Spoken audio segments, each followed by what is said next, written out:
नमस्कार दोस्तों, अभी हम इस वीडियो में आप लोगों को ना सोशल साइंस के 80 को वार ऑब्जेक्टिव क्वेश्चन बताने वाले हैं। 20 फरवरी के दिन आपका इसी का पेपर होगा। और दोस्तों मैं आपको जो बताने वाला हूं ना, यही ऑब्जेक्टिव क्वेश्चन सब आपसे ना सोशल साइंस के पेपर में पूछा जाएगा। तो बहुत ही अच्छे तरीके से दोस्तों ये याद कर लेना, क्योंकि ये बहुत ही इंपॉर्टेंट क्वेश्चंस है जो कि आपके सीधे पेपर में देखने को मिलेगा। तो अगर आप अच्छे रिजल्ट बनाना चाहते हैं तो इस वीडियो को देखो और अच्छे से मैं जो जो ऑब्जेक्टिव क्वेश्चन बता रहा हूँ ना उसको बहुत ही अच्छे तरीके से आप लोग याद कर लो। रिजल्ट बनवाना और रिजल्ट अच्छा आपको दिलाना मेरी गारंटी है। बस आप लोग दोस्तों अच्छे तरीके से जो जो ऑब्जेक्टिव क्वेश्चन मैं बता रहा हूँ ना उसको याद कर लो।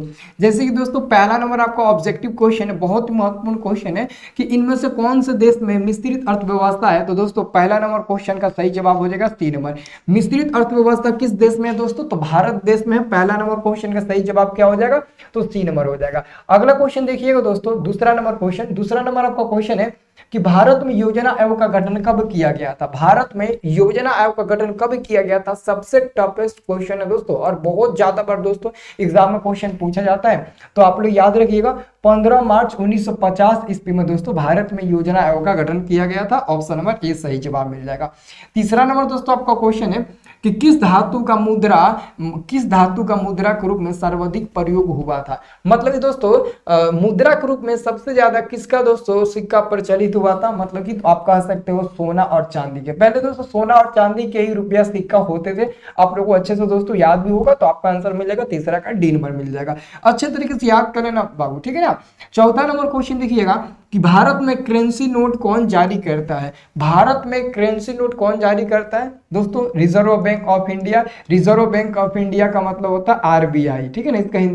इसका इंग्लिश में शॉर्ट नेम होता है आरबीआई, इसका फुल फॉर्म होता है रिजर्व बैंक ऑफ इंडिया। तो ऑप्शन हमारा आपका दोस्तों सी नंबर वाला बिल्कुल सही जवाब मिल जाएगा। अगला क्वेश्चन ध्यान से देखिएगा, यह आपका क्वेश्चन नंबर दोस्तों है 5 नंबर। इराक की मुद्रा क्या है? इराक की मुद्रा क्या है? तो इराक की मुद्रा दीनार होता है। क्या होता है वो? दीनार होता है। जैसे अगर मैं डॉलर की बात करूं तो यूरोप कंट्री में हर जगह का दोस्तों डॉलर होता है। सपोज अगर मैं बात करूं अमेरिका का, तो अमेरिका का डॉलर हो जाएगा। टका कहाँ का होता है? तो बांग्लादेश का होता है। भारत का क्या है? मुद्रा है। नेपाल की क्या है? भारत की मुद्रा क्या है? रुपया। नेपाल की भी मुद्रा है, यहाँ तक कि पाकिस्तान का भी मुद्रा है। वैसे ही दोस्तों आपको याद रखना रूस का रूबल होता है। तो ये दोस्तों आपको याद रखना, बोर्ड एग्जाम में क्वेश्चन आता है। तो मैं आपको इंपॉर्टेंट क्वेश्चन बता रहा हूँ, बस आप लोग अच्छे से याद कर लीजिएगा।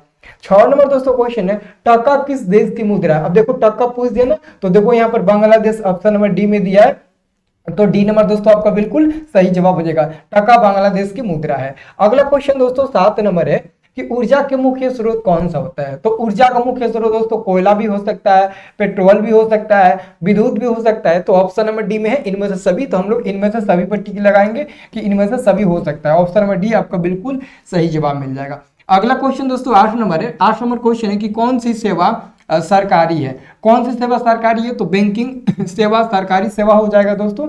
ऑप्शन नंबर क्या हो जाएगा? बी नंबर सही जवाब मिल जाएगा।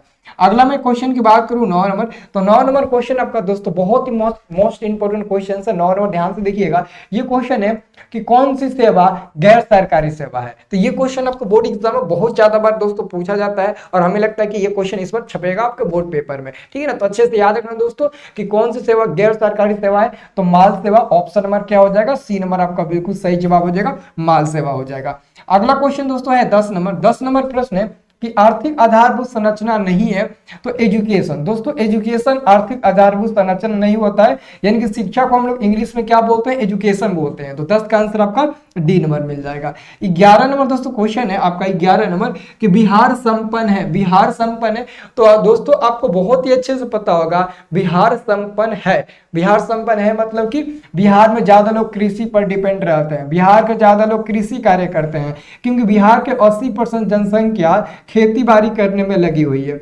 मतलब कि कृषि करने में लगी हुई है बिहार की 80% जनसंख्या। तो आप ही बताओ बिहार एक कृषि संपन्न राज्य हुआ कि नहीं हुआ? बिल्कुल हुआ। और जबकि दोस्तों बिहार का चौथा स्थान आता है मतलब कि सब्जी उत्पादन में। अब बताओ यहाँ के लोग ज्यादा खेती करते हैं लेकिन मन से नहीं करते। अगर मन से करते ना टॉप 1 पर रहता हमारा बिहार खेत मतलब कि सब्जी उगाने में, लेकिन अभी दोस्तों चौथे स्थान पर है, आपको याद रखना है। अगर दोस्तों हम बात करें, बताए ना यहाँ के लोग ना हर लोग खेती बाड़ी करते हैं। अगर 1 कट्ठा भी खेत है ना आपके पास, तो लोग उसमें खेती करने लगते हैं। एक कट्ठा खेत में ही 4 प्रकार के, 5 प्रकार के, बहुत लोग 6 प्रकार के सब्जी उत्पादन करते हैं। पालकी, धनिया, लहसुन, प्याज सब एक ही खेत में वो लोग उपजा देते हैं, मतलब कि अपने खाने के लिए, ठीक है ना।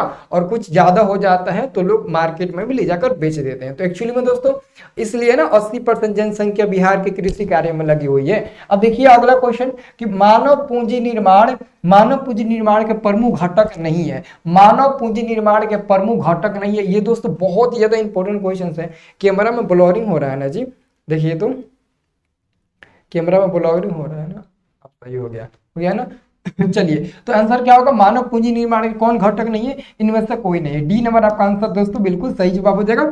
ये सब है कौन कह रहा है, कौन नहीं है, ठीक है ना। तो हम क्या कहेंगे, कौन नहीं है, सब इनमें से कोई सब तो है लेकिन कोई नहीं है, ठीक है। अगला क्वेश्चन 13 नंबर है कि अधिक विकास का आर्थिक विकास का यहाँ पर ड्रॉ छूट गया, आर्थिक विकास का दूसरा क्षेत्र। तो देखो हम लोग याद किए हैं कि आर्थिक विकास का जो सेकंड क्षेत्र होता है, जो दूसरा क्षेत्र होता है, उसको हम लोग क्या बोलते हैं, उद्योग क्षेत्र बोलते हैं। और पहला को क्या बोलते हैं, कृषि क्षेत्र, और तीसरा को क्या बोलते हैं, सेवा क्षेत्र, और दूसरा को क्या बोलते हैं दोस्तों, तो दूसरा को हम लोग उद्योग क्षेत्र बोलते हैं। ऑप्शन नंबर बी आपका सही जवाब मिल जाएगा। अगला क्वेश्चन देखिएगा दोस्तों 14 नंबर कि आर्थिक विकास का तीसरा क्षेत्र, तो तीसरा क्षेत्र क्या हो जाएगा दोस्तों, सेवा क्षेत्र हो जाएगा आपका दोस्तों। डी नंबर बिल्कुल एकदम सही जवाब मिल जाएगा। अगला क्वेश्चन देखिएगा दोस्तों 15 नंबर, ये क्वेश्चन है कि कौन बीमारू राज्य नहीं है। तो देखिए आपका बिहार बीमारू राज्य है, उड़ीसा भी बीमारू है, लेकिन कर्नाटक बीमारू राज्य नहीं है। ऑप्शन नंबर आपका दोस्तों सी नंबर बिल्कुल सही जवाब हो जाएगा, ठीक है। अब देखिएगा अगला क्वेश्चन, मनरेगा शुरू हुई थी दोस्तों, तो आंध्र प्रदेश में शुरू हुई थी। ऑप्शन नंबर क्या हो जाएगा, ए नंबर आपका सही जवाब मिल जाएगा। अगला क्वेश्चन ध्यान से देखिएगा, अगला क्वेश्चन दोस्तों आपका आएगा 17 नंबर, बहुत ही महत्वपूर्ण क्वेश्चन है कि भारत सरकार ने किस प्रकार की शिक्षा को मौलिक अधिकार घोषित कर दिया है। तो आप सबको दोस्तों याद रखना है प्रारंभिक शिक्षा, क्या हो जाएगा, ऑप्शन नंबर ए हो जाएगा प्रारंभिक शिक्षा, ऑप्शन नंबर ए सही जवाब मिल जाएगा। अब मैं बात करूं दोस्तों अगला क्वेश्चन, तो अगला क्वेश्चन है कि विगत वर्षों के अंतर्गत बिहार के किस क्षेत्र में सर्वाधिक विकास हुआ है। तभी दोस्तों बीते कुछ वर्षों की मैं बात करूं तो सबसे ज्यादा अगर मतलब कि प्रगति पर आया है तो सेवा क्षेत्र के अंतर्गत हमारा बिहार आया है। ऑप्शन नंबर क्या हो जाएगा आपका दोस्तों सी नंबर होगा, सेवा क्षेत्र को हम लोग तृतीय क्षेत्र भी बोलते हैं। अगला क्वेश्चन दोस्तों आप देखिएगा ध्यान से, अगला क्वेश्चन है कि हमारे देश का कौन सा शहर सूचना प्रौद्योगिकी तथा सॉफ्टवेयर शक्ति का प्रतीक बन गया है दोस्तों। तो वो कोई और नहीं दोस्तों, वो कोई और नहीं बल्कि बेंगलुरु है। कौन सा है दोस्तों, बेंगलुरु है। ऑप्शन नंबर क्या होगा, बेंगलुरु, ऑप्शन नंबर आपका दोस्तों सी नंबर बिल्कुल सही जवाब हो जाएगा, बेंगलुरु हो जाएगा। अगला क्वेश्चन दोस्तों 20 नंबर है, 20 नंबर क्वेश्चन है भारत का पहला टेलीविजन केंद्र कहां स्थापित हुआ था। तो दोस्तों भारत का पहला टेलीविजन केंद्र कहां स्थापित हुआ था, तो दिल्ली में हुआ था, नई दिल्ली। ऑप्शन नंबर आपका दोस्तों सी नंबर बिल्कुल सही जवाब मिल जाएगा। अगला क्वेश्चन आपका दोस्तों 21 नंबर है, 21 नंबर क्वेश्चन है किस आयु वर्ग के बच्चों को निःशुल्क एवं अनिवार्य शिक्षा प्रदान करना राज्य का दायित्व है। मतलब क्वेश्चन कहने का मतलब है कि हर राज्य का दायित्व बनता है कि अगर लड़का 6 साल से लेकर 14 साल के तक है तो उसको फ्री में शिक्षा, फ्री में सब कुछ दिया जाएगा। लेकिन आजकल दोस्तों आप लोग देख रहे होंगे कि एक गांव में ना 10-10 को लोग स्कूल खोल लिए होंगे हैं। आप अगर देखेंगे आपके पंचायत में ना, पहले लोग हम लोग देखते थे ना जिला में 1-2 टॉप 10 स्कूल आता था, लेकिन आज हर गांव में 2 स्कूल, वो भी प्राइवेट स्कूल, और उसमें बच्चा को एडमिशन दो तो 1,000-2,000 रुपया मंथली लगता है। और क्या सीखता है, और बहुत जाता है लड़का। अगर छोटी छोटी लड़का को हम लोग गांव देहात के प्राइवेट स्कूल में भर्ती करते हैं ना, तो लोग मार मार कर रटाते हैं क ख ग घ, कैसे क 1 2। लड़का रटाने से नहीं पड़ता है। ऑलरेडी वैज्ञानिकों का कहना है कि लड़का का जैसे ही एज बढ़ेगा ना, वो ऑटोमेटिक सब चीज कवर कर लेगा। अगर कोई लड़का को तुम शुरू से ही उसको तेज बनाना चाहते हो, हालांकि हम बहुत जगह देखते हैं बहुत लड़के छोटे में ही बहुत तेज होते हैं, लेकिन आगे चलकर दिमाग उनका काम नहीं करता है। लेकिन जो लड़का अपने आप से ही 6-7 साल के बाद पढ़ने की कोशिश करता है ना, तो 1-2 साल में ना सारे पीछे का 4 साल 5 साल का जो भी मतलब कि पढ़ने वाला चीज होता है सब वो कवर कर लेता है 1-2 साल में। इसलिए दबाव नहीं देना चाहिए। तो दोस्तों सरकार की तरफ से नियम है कि अगर कोई लड़का 6 से 14 साल के बीच में है तो उसको फ्री में शिक्षा दिया जाएगा। लेकिन आजकल दोस्तों ऐसा बिल्कुल नहीं होता। सरकारी स्कूल में भी पढ़ने जाओ तो बढ़िया से किताब भी नहीं मिलता है, नहीं बढ़िया से क्लास चलता है। शायद आप लोगों को दोस्तों पता भी होगा, ऑलरेडी आप लोग तो स्कूल जाते ही होंगे, ठीक है ना। तो 6 से 14 वर्ष के तक का ना ये दायित्व बनता है सभी सरकार, सभी मतलब स्टेट के, सभी राज्य के सरकारों का ना ये दोस्तों दायित्व बनता है। लेकिन ऐसा कहाँ होता है जी। अगला क्वेश्चन है, गिरिमिटिया मजदूर को निम्न में से कहाँ से ले जाया गया है? तो इनमें सभी सभी जगह से मारिशस मरीशस मरीशस और टोबैगो और फिजी, सभी जगह से दोस्तों ले जाया गया। ऑप्शन नंबर आपका हो जाएगा मरीशस। मरीशस भी होगा ऑलरेडी, सब होगा। ऑप्शन नंबर आपका दोस्तों डी नंबर हो जाएगा, ठीक है ना। चलिए अब देखिएगा अगला क्वेश्चन, नकदी फसल के अंतर्गत शामिल है। मॉरिशस देश का नाम आप लोग सुने हो ना, वहां का जो प्रधानमंत्री है ना वो इंडियन है, इंडियन छोड़ो बिहारी है। आप लोग पता कर लेना कि मॉरिशस का जो पीएम है वो कहाँ के हैं, बिहारी है। 80% वहां पर बिहारी है मॉरिशस देश में।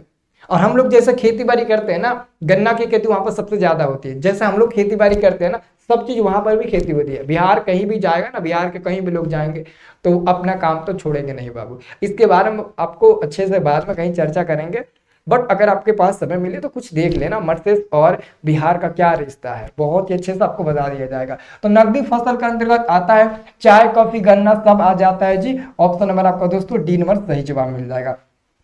अगर मैं अगला क्वेश्चन की बात करूं तो गार्डन सिटी का अवधारणा किसने विकसित किया था?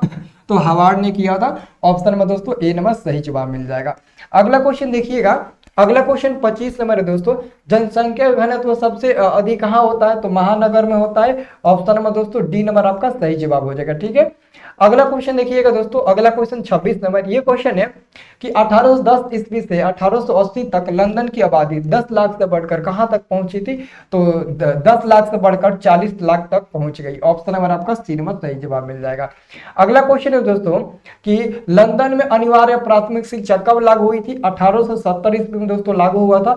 ऑप्शन नंबर क्या हो जाएगा? डी नंबर बिल्कुल सही जवाब मिल जाएगा, ठीक है।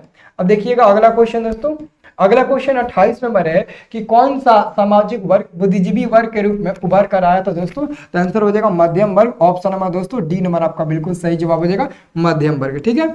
अब देखिए अगला क्वेश्चन, अगला क्वेश्चन 29 नंबर है दोस्तों कि विश्व के प्राचीनतम शहर कहाँ बसे हैं? तो मेसोपोटामिया। विश्व का सबसे प्राचीनतम शहर कहाँ बसा है? मेसोपोटामिया। ऑप्शन में दोस्तों ए नंबर बिल्कुल सही जवाब मिल जाएगा। अगला क्वेश्चन की मैं बात करूं 30 नंबर कि आधुनिक शहर का उदय सबसे पहले कहाँ हुआ था दोस्तों? आधुनिक शहर का उदय सबसे पहले दोस्तों इंग्लैंड में हुआ था, यानी कि ऑप्शन नंबर दोस्तों आपका क्या हो जाएगा? ऑप्शन नंबर आपका दोस्तों 30 का बी नंबर बिल्कुल सही जवाब मिल जाएगा, ठीक है। चलिए अब दोस्तों मैं आपको अगला क्वेश्चन बताने वाला हूं 31 नंबर। ये क्वेश्चन है कि पटना में गोलघर का निर्माण किस वर्ष किया गया था? 1786 ईस्वी में पटना में गोलघर का निर्माण अंग्रेजों द्वारा अनाज रखने हेतु किया गया था, ठीक है। अगला क्वेश्चन है दोस्तों कि सीधी लकीरों का अतीला के रूप में किसका चित्र किया गया है दोस्तों? तो आप लोग याद रखिएगा हसमान का, ऑप्शन बैरान हसमान का। ऑप्शन में सी सही जवाब हो जाएगा। ये बहुत मोस्ट इंपोर्टेंट क्वेश्चन है द्वितीय पाली के लिए, ठीक है ना। इसको अच्छे से एकदम रट जाइएगा, सभी क्वेश्चन को रट जाइएगा। अगला क्वेश्चन है तख्त श्री हरमंदर जी साहिब कहाँ स्थित है? तो पटना साहिब में। ऑप्शन नंबर आपका दोस्तों ए नंबर बिल्कुल सही जवाब मिल जाएगा, पटना साहिब में, अगर यानी कि पटना में। अगला क्वेश्चन है दोस्तों कि एक स्वतंत्र राष्ट्र के रूप में सिंगापुर का उदय कब हुआ था? मतलब कि सिंपल में क्वेश्चन पूछा गया दोस्तों, सिंगापुर का उदय कब हुआ, मतलब कि सिंगापुर आजाद कब हुआ। एक सिंपल क्वेश्चन पूछा गया कि सिंगापुर आजाद कब हुआ था। तो बहुत ही अच्छा ये क्वेश्चन है, आप लोग अच्छे तरीके से याद रखना, ठीक है ना। हाँ एक लड़का कमेंट कर रहा है जी, यार तुम क्या मजाक करते हो जी। आंसर क्या हो जाएगा? ऑप्शन नंबर डी हो जाएगा। क्या हो जाएगा? ऑप्शन नंबर डी हो जाएगा 1935 ईस्वी में, ठीक है ना। और पूछा जाता है श्रीलंका कब आजाद हुआ? 1948 में, भारत 1947 में, और वेस्ट इंडीज तो 1958 में, बांग्लादेश 1971 में। सब कुछ आपको याद रखना है अच्छे तरीके से, ठीक है ना। और सिंगापुर 1965 में। अगला क्वेश्चन है कि फाहियान के अनुसार पाटलिपुत्र नगर वाले प्रतिवर्ष बुध और बुद्धित्व का जुलूस कितने रथों पर निकलता था? 20 रथों पर। ऑप्शन नंबर दोस्तों डी नंबर आपका बिल्कुल सही जवाब हो जाएगा, 20 रथों पर जुलूस निकलता था। अगला क्वेश्चन है कि बंबई की चाल किस प्रकार की इमारतें थी? तो बहुर्मोजिली इमारत। ऑप्शन नंबर बी आपका सही जवाब हो जाएगा, बी नंबर सही जवाब मिल जाएगा। अगला क्वेश्चन याद रखिएगा 37 नंबर कि देश में अभी कार्यरत क्षेत्रीय ग्रामीण बैंकों की संख्या कितनी है? 196, यानी कि 196 है दोस्तों। ऑप्शन नंबर आपका डी नंबर बिल्कुल सही जवाब मिल जाएगा। अगर मैं अगला क्वेश्चन की बात करूं 38 नंबर, ये क्वेश्चन है राज्य में कार्यरत केंद्रीय सहकारी बैंक की संख्या कितनी है दोस्तों? तो अभी कितनी है? अभी दोस्तों 25 है। ऑप्शन नंबर क्या मिल जाएगा? डी नंबर सही जवाब मिल जाएगा। ठीक है। अब देखिएगा अगला क्वेश्चन है कि भारतीय रिजर्व बैंक की स्थापना कब हुआ था? 1935 ईस्वी में भारतीय रिजर्व बैंक ऑफ इंडिया की स्थापना हुई थी। ऑप्शन नंबर आपका दोस्तों हो जाएगा बी नंबर। अगला क्वेश्चन है कि भारत में कितने राष्ट्रीयकृत बैंक है? अभी दोस्तों 19 है। अभी कितना है? 19 है। याद रखो ना, ऑप्शन नंबर बी हो जाएगा 19 है। डन। अब देखिएगा अगला क्वेश्चन बहुत ही मोस्ट इंपोर्टेंट क्वेश्चन है। अगला क्वेश्चन कि प्रारंभिक कृषि साख समितियां किसके लिए प्रदान किया जाता है दोस्तों? तो कृषि के लिए। ऑप्शन में दोस्तों आपका ए नंबर बिल्कुल सही जवाब मिल जाएगा। अगला क्वेश्चन दोस्तों आपका ध्यान से देखिएगा, ये क्वेश्चन आपका है कि क्वेश्चन है कि राष्ट्रीय कृषि एवं ग्रामीण विकास बैंक की स्थापना कब हुई थी? 1952 में, 1962 में, 1972 में और 1982 में। बहुत ही मोस्ट इंपोर्टेंट क्वेश्चन है। ठीक है ना, तो अच्छे से याद रखना कब हुआ था? 1982 ईस्वी में। ऑप्शन नंबर दोस्तों डी नंबर आपका बिल्कुल सही जवाब मिल जाएगा। ठीक है।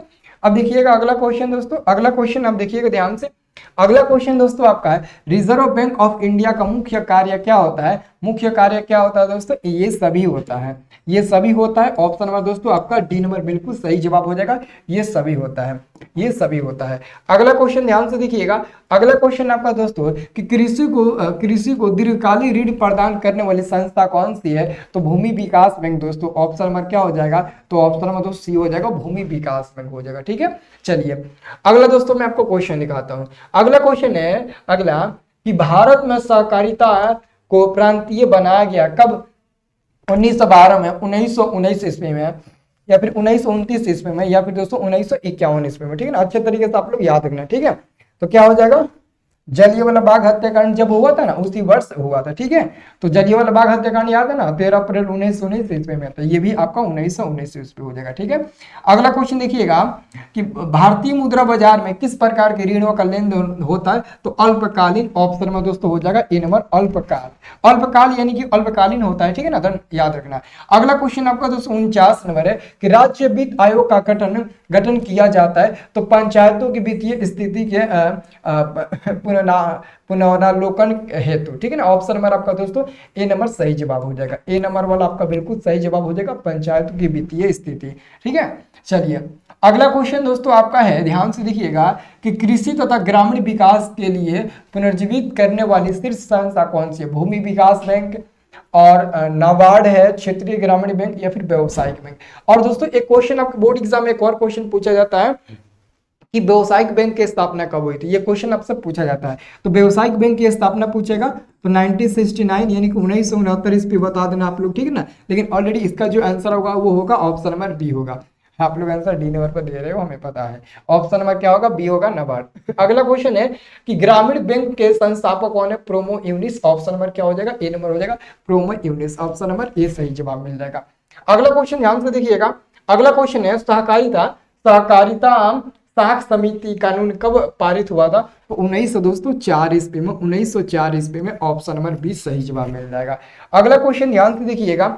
अगला क्वेश्चन 53 नंबर है। 53 नंबर आपका क्वेश्चन है दोस्तों कि बिहार में पहला क्षेत्रीय ग्रामीण बैंक कब दोस्तों स्थापित हुआ था? 1975 ईस्वी में। कब हुआ था? 1975 ईस्वी में। ऑप्शन में दोस्तों बी नंबर बिल्कुल सही जवाब हो जाएगा। ठीक है ना। चलिए सब लोग अच्छे से याद कर लीजिएगा सभी क्वेश्चन। केंद्रीय सहकारी बैंक किस स्तर पर काम करता है दोस्तों? तो वो जिला स्तर पर काम करता है। ठीक है ना, ऑप्शन नंबर क्या हो जाएगा दोस्तों? ऑप्शन नंबर आपको हो जाएगा बी नंबर, जिला स्तर पर काम करता है। चलिए अगला क्वेश्चन दोस्तों आपका है कि प्राथमिक कृषि साख समिति कृषकों को किस प्रकार का ऋण प्रदान करती है? अल्पकालीन, मध्यकालीन, दीर्घकालीन, या फिर दोस्तों इनमें से सभी? इनमें से सभी। बहुत इंपॉर्टेंट क्वेश्चन है, सभी लोग इसका आंसर बताइएगा। ठीक है। चलिए देखिए बाबू, कभी कभी आप लोग रिकॉर्डिंग वीडियो भी देख लिया करिए। आप लोग बहुत ऐसे लोग हैं जो रिकॉर्डिंग वीडियो नहीं देखते हैं। ठीक है ना, तो रिकॉर्डिंग वीडियो भी देखना बहुत ज़्यादा जरूरी होता है, क्योंकि समय कम और ज़्यादा क्वेश्चन आप रिकॉर्डिंग वीडियो में कर लेते हो। तो रिकॉर्डिंग वीडियो में जितना भी दूंगा उसे आप अच्छे से देखने की कोशिश करना। ठीक है, क्योंकि दोस्तों पता है ना ठंडी बहुत ज़्यादा बढ़ गई है अभी, इसलिए तो इतना सब कुछ हम लोग पहन कर पढ़ाई कर रहे हैं। ठीक है ना, तो आप लोग को याद रखना है कि रिकॉर्डेड वीडियो भी देख लीजिए। जब ठंडी कम पड़ती है ना तो हम लोग रिकॉर्डेड वीडियो कर लेते हैं। एक्चुअली में हम लोग खुला रूम में ना जैसे होता है ना वीडियो शूट करते हैं, ठीक है, तो रिकॉर्डेड वीडियो बहुत जरूरी हो देखना। तो इसका आंसर याद रखना अल्पकालीन हो जाएगा। अगला क्वेश्चन है कि निम्न में से कौन खाता विशेष रूप से व्यापारी के लिए होता है? तो चालू जमा। ऑप्शन नंबर क्या हो जाएगा? बी नंबर परफेक्ट आपका आंसर मिल जाएगा। ओके, अगला क्वेश्चन देखिएगा आपका। अगला क्वेश्चन है कि भारत में मौद्रिक नीति का निर्माण कौन करता है दोस्तों? कौन करता है? तो भारतीय रिजर्व बैंक। भारतीय रिजर्व बैंक मतलब कि reserve bank of India. Option number आपका हो जाएगा reserve bank. Option number C हो जाएगा। अगला क्वेश्चन है दोस्तों क्षेत्रीय ग्रामीण बैंक की स्थापना कब हुई थी? क्षेत्रीय ग्रामीण बैंक की स्थापना कब हुई थी? दोस्तों लगता है कि ये क्वेश्चन 2 बार रिपीट हो गया, ठीक है। और 1975 ईस्वी में हुआ था। कब हुआ था? 1975 ईस्वी में हुआ था। अच्छे से याद रखना, ठीक है। अब देखिएगा अगला क्वेश्चन। अगला क्वेश्चन आपका है दोस्तों यहाँ पर 59 नंबर। 1929 की आर्थिक मंदी का सबसे बुरा असर किस देश पर पड़ा था दोस्तों? तो आर्थिक मंदी सबसे दोस्तों ज्यादा प्रभाव पड़ा था आर्थिक मंदी का अमेरिका पर। और हालांकि दोस्तों भारत पर भी पड़ा था, लेकिन भारत पर उतना नहीं जितना अमेरिका पर पड़ा था। आर्थिक मंदी यानी कि आर्थिक संकट, मंदी को ही हम लोग संकट बोलते हैं, ठीक है ना। तो ये दोस्तों इतना ही क्वेश्चन इस वीडियो में था। तो आपको अच्छे तरीके से इसमें जितने भी क्वेश्चन है सबको याद कर लेना है। हमें पता है बहुत क्वेश्चन आपको नहीं आता, ईमानदारी से बताना कितना प्रश्न आपको नहीं आता। जो याद करने की जरूरत है, जो नहीं आता ना वही एग्जाम में लाइन बाय लाइन आपसे पूछा जाएगा, तो उसे आप याद कर लेना जरूर, ठीक है। और व्हाट्सएप ग्रुप में जुड़ जाना, डिस्क्रिप्शन में लिंक है, आप व्हाट्सएप ग्रुप में जुड़ना बिल्कुल ना भूलिएगा, सब लोग जुड़िएगा, ठीक है। तो दोस्तों मिलते हैं नेक्स्ट वाले वीडियो में, तब तक के लिए जय हिंद। हो सकता है कि मैं 8 बजे लाइव आऊंगा जिसमें आपको मैं माध्यिका बताऊंगा, ठीक है। तो 8 बजे आप लोग इंतजार करिएगा, ठीक है।